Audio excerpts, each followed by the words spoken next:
John Fitzgerald Kennedy, do solemnly swear.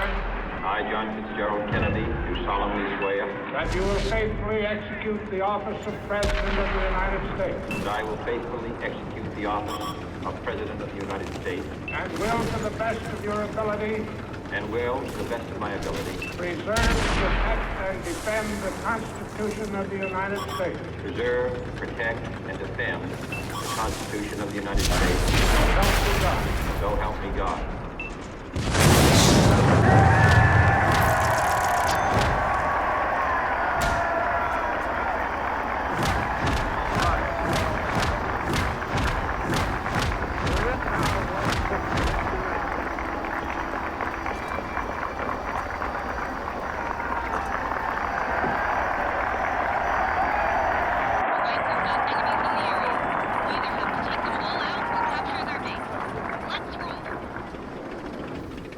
Vice President Johnson, Speaker, Mr. Chief Justice, President Eisenhower, Vice President Nixon, President Truman, Reverend clergy, fellow citizens. We observe today not a victory of party, but a celebration of freedom, symbolizing an end as well as a beginning, signifying renewal as well as change. For I have sworn before you and Almighty God the same solemn oath our forebears prescribed nearly a century and 3/4 ago. The world is very different now, for man holds in his mortal hands the power to abolish all forms of human poverty and all forms of human life. And yet the same revolutionary beliefs for which our forebears fought are still at issue around the globe. The belief that the rights of man come not from the generosity of the state, but from the hand of God. We dare not forget today that we are the heirs of that first revolution.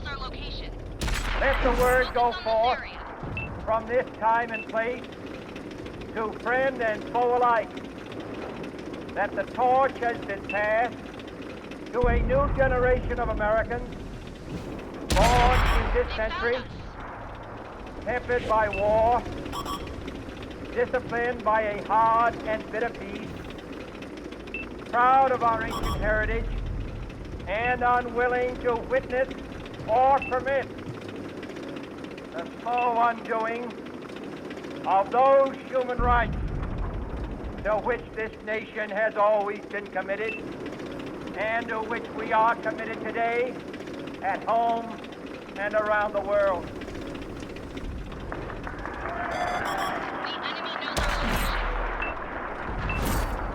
Let every nation know, Focus attention here. whether it wishes us well or ill, that we shall pay any price, bear any burden, They spotted us. meet any hardship, support any friend, oppose any foe to assure the survival and the success of liberty.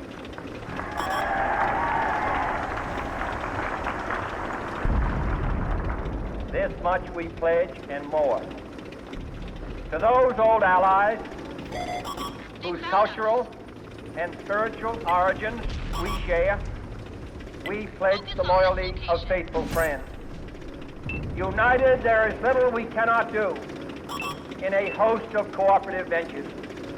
Divided, there is little we can do, for we dare not meet a powerful challenge at odds and split asunder. To those new states whom we welcome to the ranks of the free, we pledge our word that one form of colonial control shall not have passed away, Enemies got us in their merely to be replaced by a far more iron tyranny. We shall not always expect to find them supporting our view, but we shall always hope to find them strongly supporting their own freedom, and to remember that in the past, those who foolishly sought power by riding the back of the tiger ended up inside. The enemy knows our location. To those people in the huts and villages of half the globe, struggling to break the bonds of mass misery, we pledge our best efforts to help them help themselves. For whatever period is required, not because the communists may be doing it, not because we seek their votes, but because it is right. If a free society cannot help the many who are poor, it cannot save the few who are rich.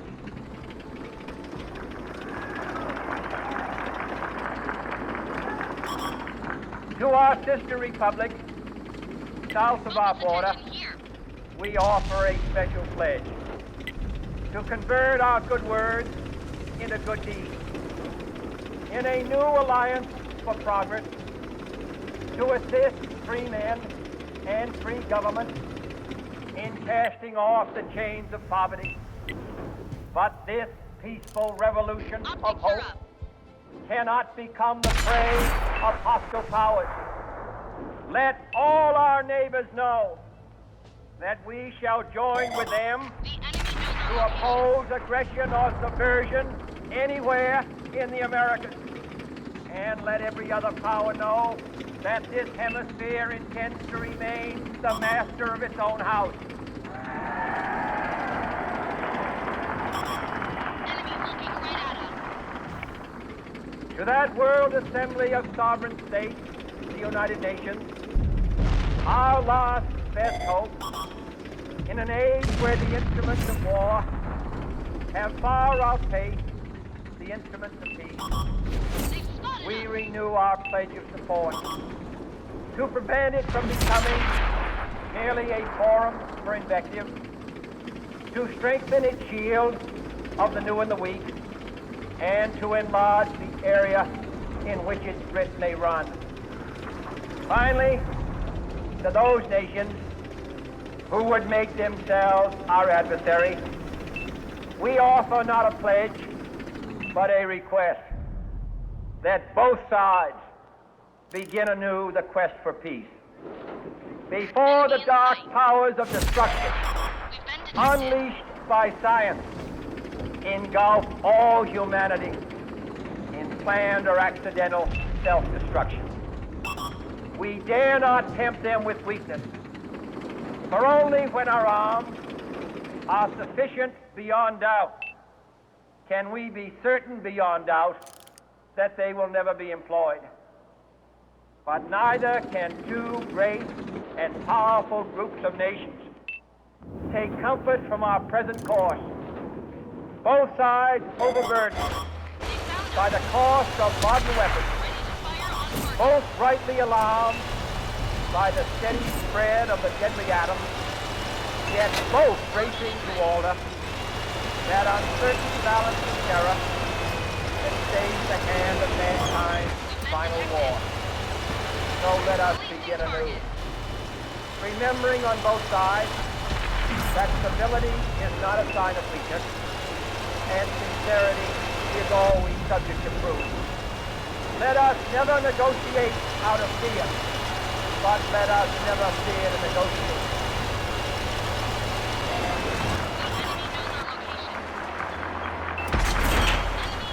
Let both sides explore what problems unite us, instead of belaboring those problems which divide us. Let both sides, for the first time, Unlocking target. formulate serious and precise proposals for the inspection and control of arms, and bring the absolute power to destroy other nations under the absolute control of all nations.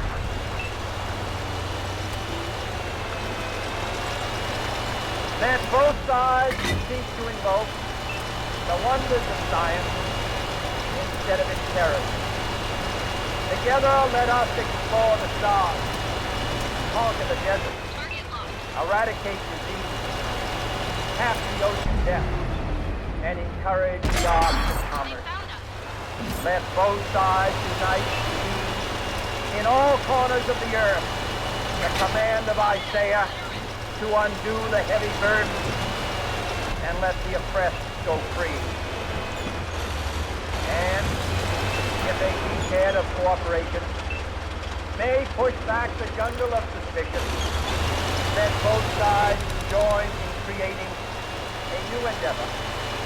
Not a new balance of power, but a new world of law, where the strong are just, and the weak secure, and the peace preserved.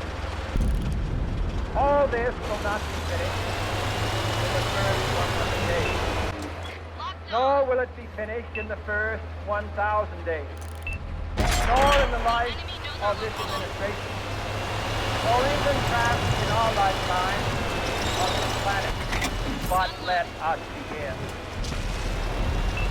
Ready to fire on target. That one left a big hole. In your hands, my fellow citizens, Releasing target. more than mine, will rest the final successful area of our cause. Since this country was founded, each generation of Americans has been summoned to give testimony to its national loyalty. The graves of young Americans who answered the call to service Target locked. around the globe.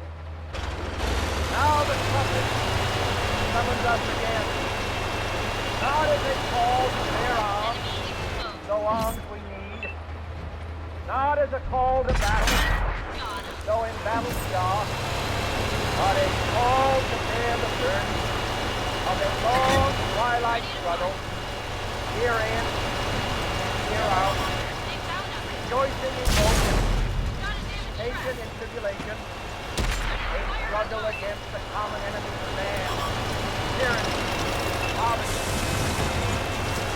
war itself. Here we forge against these enemies, a grand global alliance, north and south, east and west, that can assure a more peaceful life for all mankind. Will you join in that historic effort?